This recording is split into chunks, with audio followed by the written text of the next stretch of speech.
For the first time in 2.5 decades, the New York Knicks are going to a conference final. And they do it in dominant fashion as they defeat the Celtics in 6 games.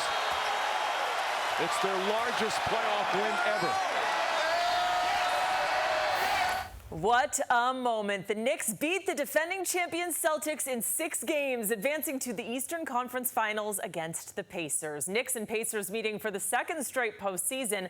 Last year, the Pacers beat the Knicks in 7 games in the 2nd round. Knicks hoping this year, a little bit of a different story. Also hoping for a different story, the creator of KnicksFanTV and friend of the show, CP the Fanchise. CP, welcome back. Great to have you with us. Kate, always a pleasure to be on. Hope you're doing well. Yeah, you too. I'm sure you're doing well. We're going to talk about the Pacers, but let's just have a final conversation about the Celtics before we get there. The defending champs, they swept the Knicks in the regular season. Most people had counted the Knicks out in this series.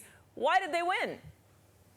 Kate, this was a very interesting series just in terms of the ups and downs. But in the first 2, I thought the Knicks were able to capitalize, especially in the 4th quarter, with gritty, clutch performances. Jalen Brunson, Mikal Bridges, just to name a few. The Knicks were able to capitalize on a tough shooting night for the Boston Celtics, who shot 25 for 100 from three-point land in games 1 and 2. But in the final 2 wins, Kate, I thought we started to see the makings of an elite team. The Knicks got balanced scoring. Their defense was much better communication, and overall their rebounding was very impressive. And by game 6, Kate, we saw a Knicks team that was not only one of the NBA's elites, but a team that can truly contend for the NBA championship. There was a gritty performance, a fantastic performance on Friday night in game 6. And Jalen Brunson said he feels like they still haven't played their best basketball. Next up, though, they got the Pacers. Pacers beat a very different Knicks team in 7 games during last year's playoffs. This regular season, the Knicks beat Indy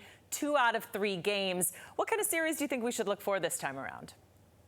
This one's going to be a blockbuster, Kate, and how apropos that the Knicks' road to the NBA Finals has to go through an historic rival. But, you know, there's many storylines to go about in this series with Brunson and Halliburton, the battle of the point guards. You have the 2 shooting bigs between Karl-Anthony Towns and Myles Turner, the former Raptors, OG Anunoby versus Pascal Siakam. So the matchups are going to be fascinating. How the Knicks handle the up-tempo pace of the Indiana Pacers, I think, will dictate this series, and also how the Pacers handle Captain Clutch himself, Jalen Brunson. I can't wait until game 1 for Wednesday night.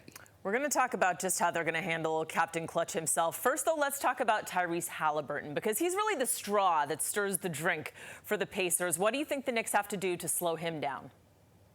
Halliburton's been having an outstanding playoff. You have to give him a lot of credit. And for the Knicks, it's got to start with their physicality. Mikal Bridges will draw that primary assignment, but I'd expect OG Anunoby, Josh Hart, maybe even Deuce McBride off the bench to get some of those minutes against Pascal Siakam. Against Tyrese Halliburton, but be very physical with him. And also, they're going to have to show him a varies of looks. Are they going to put 2 on the ball to blitz him and take the ball out of his hands? Will they play more up on the level in the pick and roll with Tyrese Halliburton? They're going to have to show him different looks so that he does not get comfortable. And lastly, Kate, a lot of times we think about defense in terms of how the team is going to cover that player. But one way for the Knicks to slow down Tyrese Halliburton is to get quality offense so that the Pacers do not get out in transition where they excel and Tyrese Halliburton gets into more of a momentum and more of a flow into the game. Well, on that note, what other Pacers player do the Knicks have to keep under control? Without question, it's Myles Turner. He's a big man, the shooting big that has given the Knicks fits over the years. This is not Kristaps Porzingis, who had trouble in the Celtics series, and this is not Jalen Duren, who's not a shooting threat. Karl-Anthony Towns, Mitchell Robinson, they're going to have to be on guard with Myles Turner. And we know that Jalen Brunson and Karl-Anthony Towns are going to be targeted on the defensive end. The Knicks have got to locate Myles Turner at all times, because right now in the playoffs, Kate, he's averaging 16 points per game, 6 rebounds per game, and shooting 45% from 3 on 4 attempts. So he is a marksman, and he's dangerous. Let's get back to Jalen Brunson. And how do you think the Pacers will play him? Do you see them getting physical with him, kind of in the same manner the Pistons did? Yes, Jalen Brunson has not had an easy night in any stretch in any of these playoffs, but the Pacers, similar to last year, will throw an assortment of defenders at him. You can expect Aaron Nesmith, Andrew Nebhard, Tyrese Halliburton, McConnell. to offer the bench to be guarding Jalen Brunson. And so I think they're going to show him different looks. They will be physical with him, but Jalen Brunson is built for the task. He's ready for this assignment. But one thing that he does not need to do in this series, Kate, he has help.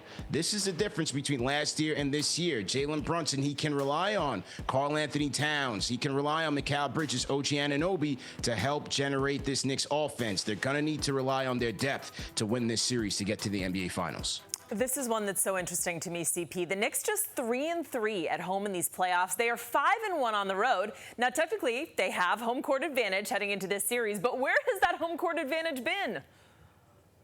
Okay, in order to have home court advantage, you have to give the home crowd something to root for. And in some of these games, I was in the building for game 3 against the Celtics. I was in the building for game 2 against the Pistons, and the Knicks were just not playing their best basketball. The offense was stagnant. Defensively, they were not on the string. And so very early, the crowd can get out of it. But what we saw again on Friday night, in game 6 in their win against the Celtics, you saw the roof, or you heard the roof blow off of that building, with whether you were watching on TV or you were inside. And that's because the Knicks had a different level of ferocity. Their defense was on a string. Their communication was tight, and offensively, they moved the ball. You had 6 Knicks in double figures. That is Knicks basketball, and that is a Knicks team that is capable of winning this series and the NBA Finals. Yeah, if they keep that style of play up, you can bet the roof will be blown off Madison Square Garden. CP the Fanchise of KnicksFanTV, great to have you with us. Thank you so much. Enjoy the upcoming series.